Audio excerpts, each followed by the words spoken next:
Porque yo cada vez me siento más alejada del feminismo, tío. O sea, no sé, estoy leyendo sobre ello, pero ¿qué tiene que ofrecernos el feminismo a las mujeres de clase trabajadora?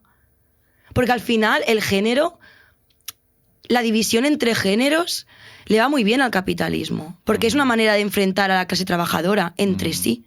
Porque no podemos obviar que la clase trabajadora más violentada y más menospreciada por el sistema, que está abocada a una cierta inconsciencia y por tanto a una cierta ignorancia, sin ser condescendente y sin ser paternalista, porque ser condescendiente y paternalista sería decir que la clase trabajadora está en sus máximos y que por tanto es muy culta igualmente, no. O sea, se le arrebata su poder de decisión en torno a su ideología. Hay mucha homofobia, hay mucha transfobia y hay mucho racismo dentro de la clase trabajadora, de algunos sectores de la clase trabajadora, del proletariado, sobre todo del lumpenproletariado. Y eso es totalmente un interés del capitalismo para enfrentar a la clase trabajadora entre ella y que no se pueda organizar contra un mismo enemigo que es el capitalismo.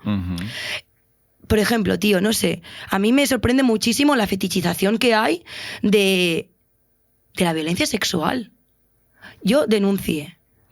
Cuando denuncié, no era consciente de la violencia sexual que había recibido.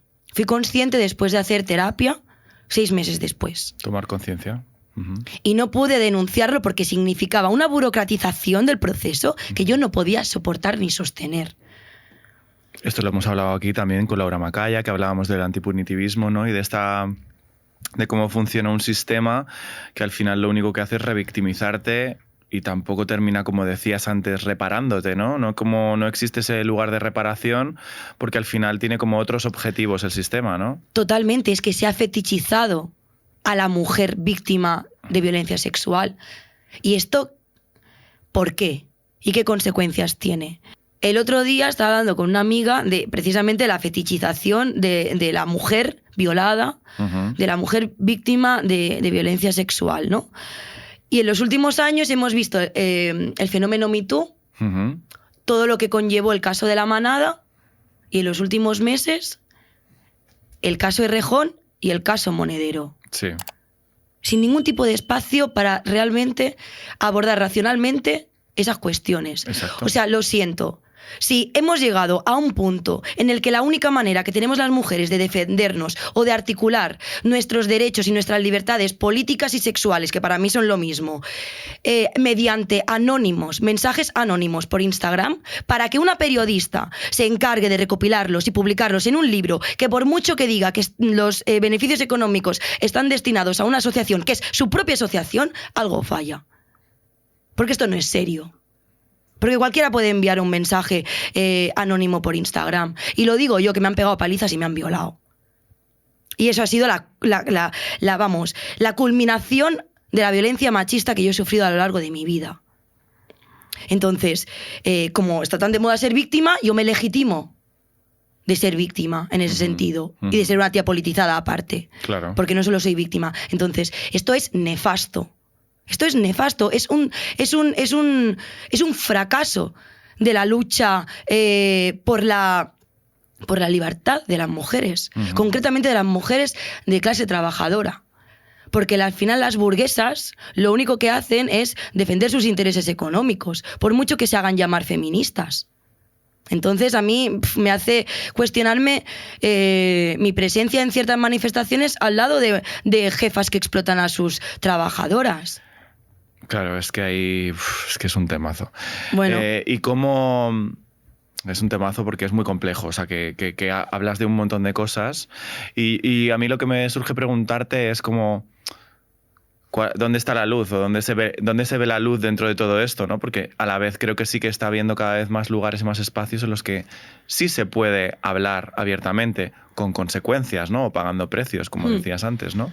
Pero sí que creo que empieza a haber espacios en los que podemos, bueno, espero que este sea uno de ellos, en el que podamos hablar abiertamente, sin tener miedo y con posturas que sean encontradas para intentar encontrar cuál es la fórmula para salir de esta movida que es, como yo a veces la denomino, una tormenta perfecta, ¿no? Porque es como... está por todos los lados. Totalmente. Lenin, el gran revolucionario comunista ruso, se preguntaba qué hacer y escribió un libro sobre ello, muy interesante, que animo a leer a todo el mundo. No en materia de género, lo tenemos que empezar a escribir ahora. Bueno, yo creo que primero de todo lo que tenemos que hacer es analizar muy bien cuál ha sido el recorrido del feminismo. Ujú. Asumir que es impotente ante la abolición del machismo.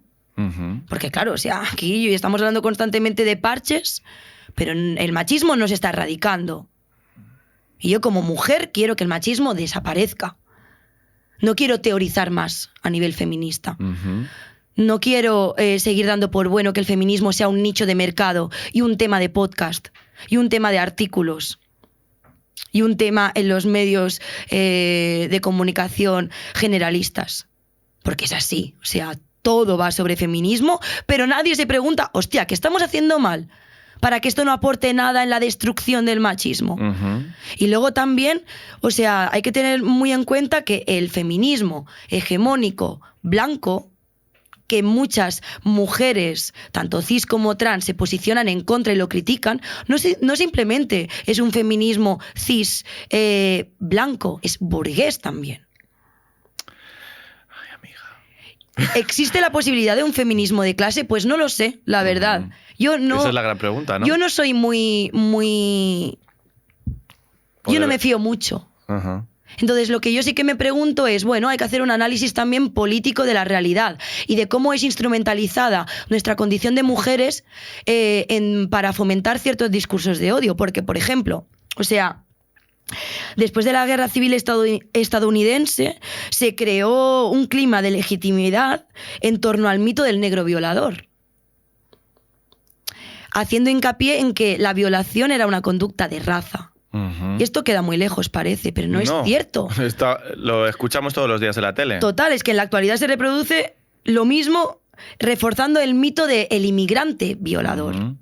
¿no? Entonces, ostras, esto es muy fuerte. Ujú. Porque al final estamos viendo cómo la violencia sexual está siendo utilizada de muleta para que el auge reaccionario, para que la extrema derecha radical y ciertos discursos fascistas contemporáneos avancen. Efectivamente, cuando tienes a líderes mundiales como Trump, que son violadores. Entonces, claro, ¿qué me va usted a contar de quién viola o deja de violar si usted es un violador?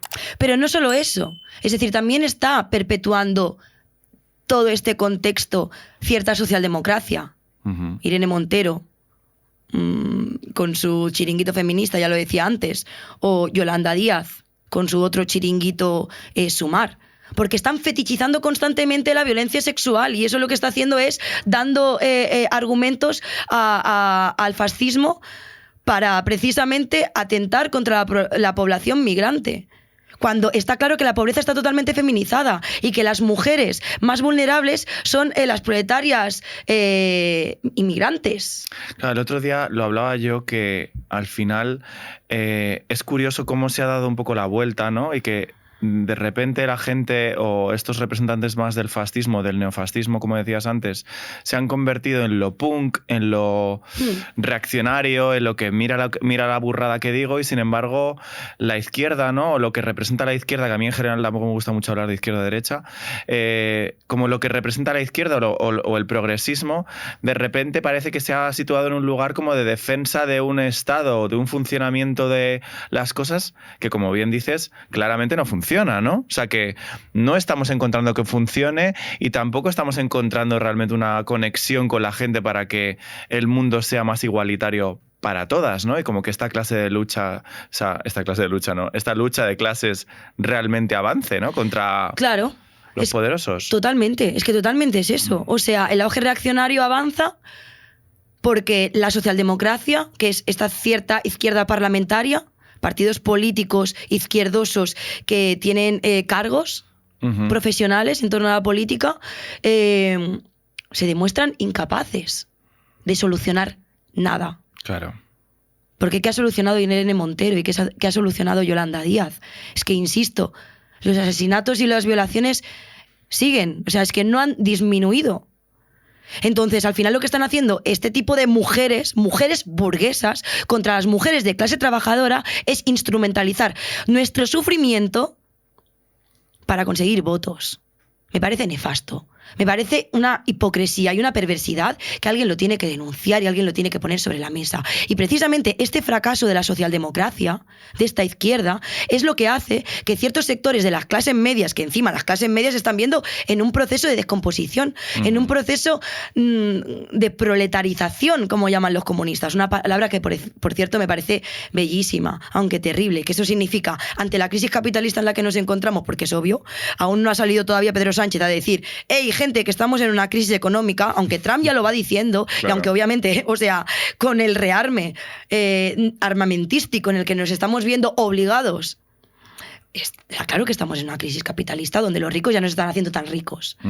Las clases medias entonces ven en peligro sus intereses económicos y su estatus. Pues eso es lo que hace que ante una izquierda que no da ningún tipo de solución y que encima estén en peligro ciertos intereses económicos que se materializan en un estado de bienestar. Entran unos a darte respuestas simples para solucionar tus problemas y obviamente mucha gente compra el discurso, ¿no? Claro, compra el discurso reaccionario.